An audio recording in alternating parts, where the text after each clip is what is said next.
faut savoir, en tout cas en ce qui concerne l'acide hyaluronique, c'est qu'il n'y a pas de douleur inhérente aux produits. Ce pas des produits qui sont particulièrement acides qui font mal lors de l'injection. Ce qui peut causer éventuellement des douleurs aux patients, c'est qu'on va avoir besoin d'utiliser une aiguille qui va être d'un calibre suffisant pour injecter un produit qui va être plutôt visqueux, et c'est ce qui pourrait éventuellement apporter un inconfort aux patients. Alors oui, tout à fait, il y a des techniques qui sont beaucoup moins embêtantes pour les patients en tout cas. Je vois deux techniques pour infiltrer un genou. Il y a une technique qui est un petit peu ancestrale, on va dire, qui est la technique sous-patellaire latérale, qui est une très bonne technique pour être sûr d'être dans le genou et qui va consister à subluxer la rotule vers l'extérieur, ce qui va permettre de tendre la capsule. On sait que lorsqu'on va pénétrer à travers une capsule tendue, on va être beaucoup moins douloureux pour le patient. Et c'est une voie qui permet d'injecter facilement sous le genou, parce que sous la facette postérieure de la patella, il n'y a pas grand chose d'autre que l'articulation, et dès l'instant où on va avoir une perte de résistance, on va pouvoir injecter. Donc ça c'est pour la voie qui n'est pas une voie éco-guidée, mais qui est une très bonne voie qui est utilisée depuis des années. Ensuite, nous, les générations qui ont été bercées dans l'échographie, on a tendance à infiltrer tous les genoux sous échographie, avec comme bénéfice d'un côté le fait d'être certain d'être dans l'articulation à 100%, parce qu'on va voir se dilater le récessus quadricipital supérieur.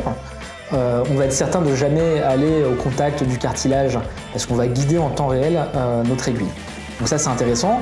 Le petit bémol qu'on peut avoir lors des infiltrations sous échographie, c'est qu'on va utiliser une voie qui est supéro-patellaire, et donc on va franchir un peu plus de distance chez les patients. Donc les deux sont possibles, on peut utiliser en tout cas les deux techniques, et maintenant en tout cas avec ces techniques là on peut être quasiment certain de faire assez peu mal aux patients en tout cas. Alors c'est une très bonne question. Il faut se dire déjà que l'anesthésie locale, la durée d'efficacité, la durée jusqu'à laquelle on doit attendre avant d'aller injecter le patient, c'est de plusieurs minutes. Donc l'intérêt localement d'aller mettre un anesthésiant pour aller injecter le genou, il n'est pas très important. Ce qui peut être intéressant par contre, c'est d'utiliser l'anesthésiant local pour aller jusqu'à l'articulation en poussant le produit, et au moment où on va avoir une rupture de résistance, là on va pouvoir désadapter et aller injecter notre acide hyaluronique.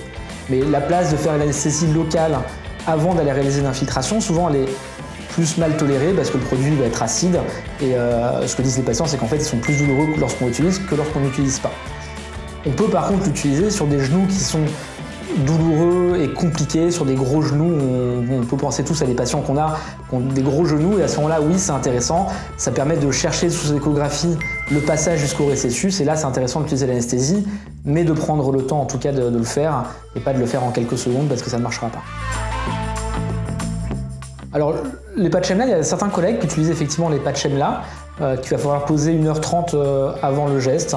Encore faut-il que le patient sache exactement où le poser, donc il convient lors d'une consultation avant d'aller peut-être lui mettre une petite croix, ou de prendre avec lui en photo le genou pour lui dire voilà, vous allez poser votre patch EMLA là. C'est intéressant parce que ça anesthésie quelques centimètres sous la peau. Sur une voie sous-patellaire externe, je pense aux patients qui sont particulièrement anxieux, ça peut aider. Il y a aussi probablement un petit effet de réduction de l'anxiété avant le geste, mais en tout cas c'est des techniques qu'on peut utiliser.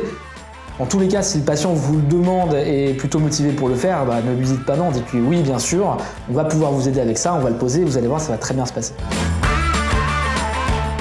Alors oui, moi j'en suis intimement persuadé, l'hypnose est utile dans deux parties, c'est-à-dire il y a déjà la manière dont on va communiquer avec le patient, et on voit quand on commence à pratiquer l'hypnose que dans notre pratique courante, mais parce qu'on a été formé comme ça, on va utiliser des mots qui ont des connotations très négatives pour les patients et qui sont plutôt anxiogènes pour eux.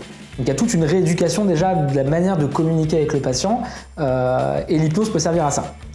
L'hypnose peut servir aussi à faire de l'hypnoanalgésie chez des patients qui sont particulièrement anxieux, et à ce moment-là, avant le geste, on va pouvoir préparer le patient, le mettre dans une transe hypnotique légère, qui n'est pas du tout ce qu'on voit quand on regarde Mesmer à la télé. C'est vraiment, on met le patient un petit peu ailleurs, comme il serait par exemple lorsqu'il conduit une voiture et qu'il pense à ce qu'il va manger le soir.